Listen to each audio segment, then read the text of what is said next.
Assalamualaikum warahmatullahi wabarakatuh. Kami dari kelompok 3, perkenalkan nama aku Putri Nailah Nurabia. Saya Muhammad Arif Ramdhani. Nama saya Kela Rahmadia Marsya. Nama saya Malia Julko Suwatana. Nah, kelompok kami akan menjelaskan secara rinci tentang hakikat ilmu fisika. Hakikat fisika. Sains merupakan ilmu pengetahuan yang mempelajari gejala alam melalui pengamatan, eksperimen, dan analisis. Sains juga disebut sebagai ilmu pengetahuan alam, yaitu IPA. Fisika adalah salah satu cabang sains yang mempelajari gejala alam atau fenomena alam dan interaksi yang menyertainya. Teori fisika banyak yang dinyatakan dalam persamaan matematis. Oleh karena itu, fisika juga berkaitan dengan matematika. Hakikat fisika adalah fisika sebagai produk, fisika sebagai proses, dan fisika sebagai sikap. 1. Fisika sebagai produk. Hasil penemuan dari berbagai penyelidikan dikumpulkan dan disusunkan secara sistematis menjadi sebuah kumpulan pengetahuan yang kemudian disebut sebagai produk. Fisika sebagai proses. Pemahaman fisika sebagai proses adalah pemahaman mengenai bagaimana informasi ilmiah dalam fisika diperoleh, diuji, dan divalidasikan. A. Mengamati atau abstraksi. B. Mengklasifikasi. C. Mengukur. D. Mengajukan pertanyaan. E. Merumuskan hipotesis. F. Merumuskan masalah. G. Menafsirkan informasi. H. Komunikasi. 3. Fisika sebagai sikap. Fisika sebagai sikap yaitu pemikiran para ilmuwan sains termasuk fisika dipandang sebagai kegiatan kreatif karena ide-ide dan penjelasan dari suatu gejala alam disusun dalam pemikiran dan sikap dalam demikian.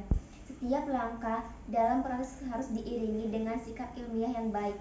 Adapun sikap ilmiah yang harus dimiliki oleh seorang ilmuwan antara lain sebagai berikut. Yang pertama, seorang ilmuwan harus memiliki rasa tanggung jawab dan selalu bertanya tentang objek atau suatu peristiwa. Dalam pengamatan data diperlukan sikap yang teliti sehingga dapat menghasilkan data yang akurat. Yang ketiga, seorang ilmuwan dapat bertanggung jawab atas hasil pengamatannya. Assalamualaikum warahmatullahi wabarakatuh. Perkenalkan, nama saya Kela Rahmadia Marsya dari kelompok 3. Di sini saya akan menjelaskan tentang metode ilmiah. Metode ilmiah atau prosedur ilmiah merupakan suatu cara yang sistematis yang digunakan untuk mengembangkan dan menemukan ilmu pengetahuan. Dengan adanya metode ilmiah, pertanyaan-pertanyaan yang timbul terhadap suatu fenomena dan gejala alam dapat terjawab dengan penalaran dan pembuktian secara objektif melalui penelitian. Namun, suatu pengetahuan dapat dikatakan penelitian ilmiah jika memenuhi 4 karakteristik sebagai berikut, yaitu 1. Objektif, 2. Metodik, 3. Sistematis, dan 4. Berlaku umum. Metode ilmiah juga ada unsur-unsurnya, yaitu 1. Karakteristik, 2. Hipotesis, 3. Prediksi, 4. Eksperimen, dan 5. Evaluasi. Sekian dari aku. Wassalamualaikum warahmatullahi wabarakatuh. 2. Kriteria metode ilmiah. Kriteria metode ilmiah ada 6. Yang pertama, berdasarkan fakta. Yang kedua, bebas dari prasangka dan tidak bersifat pertimbangan subjektif. Yang ketiga, menggunakan prinsip analisis dengan menggunakan pembacaan secara logis. Yang keempat, perumusan masalah yang dimulai dengan menyusun hipotesis sehingga dapat mencapai sasaran dengan tepat dan akurat.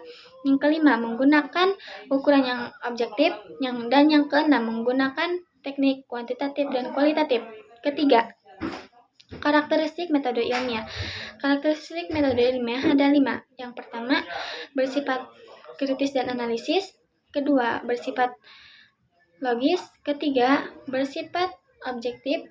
Keempat, bersifat empiris. Dan yang kelima, bersifat konseptual. Langkah-langkah metode ilmiah.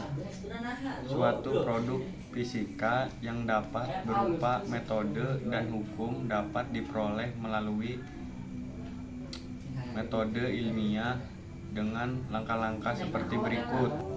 merumuskan masalah, mengumpulkan informasi atau kajian pustaka, menyusun hiptesis, merancang dan melakukan eksperimen, menganalisis data, membuat simpulan, menulis laporan ilmiah. Keselamatan kerja di laboratorium. Dalam melakukan penelitian, terkadang kita harus bekerja di laboratorium untuk melakukan eksperimen. Laboratorium merupakan salah satu tempat yang memiliki resiko untuk menimbulkan kecelakaan. Adapun jenis-jenis bahaya yang dapat terjadi saat bekerja di laboratorium, antara lain sengatan listrik, kebakaran, luka akibat terkena pecahan kaca, iritasi pada kulit terkena zat kimia reaktif, dan ledakan akibat penggunaan zat kimia yang reaktif. Keterangan: